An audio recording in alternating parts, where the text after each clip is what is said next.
માસી હવે શું કહું, કહેવાય એવું નથી. અત્યારે તું જ કહી દે, મારાથી નહીં કહેવાય. મમ્મી આને છે ને એક બીમારી થઈ ગઈ છે. બીમારી? હવે કેવા દે મને ગોટિયા, હવે કેવો જ પડશે. જૂઠ બોલો. હા માસી. અને હવા કાંગુ થઈ ગયો છે મમ્મી. બાર જૂઠ બોલો. હવા કાંગો એમાં વળી શું થાય? એટલે મમ્મી એ હવા કાંગુ બીમારીમાં છે ને 24 કલાક ભૂખ જ લાગે. આખો દિવસ આને ખાવાનું જ એમ થાય, ખાઈ લઉં ન ખાવાનું નહીં મને ફીટ આવી જાય. એવું થોડી હોય. ના ના એવો હોય મમ્મી, તને વિશ્વાસ નહીં? હમણાં આને ભૂખ લાગશે, હમણાં આને ફીટ આવશે. જોજો 3, 2 ને 1 ફીટ.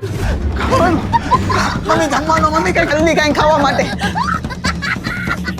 એવી બીમારી આપી છે તે મને. એ જે મગજમાં આવી કહી દીધો યાર, હવે યાર એમાં શું થયું? મમ્મી જલ્દી, મમ્મી દે રોટલી દે.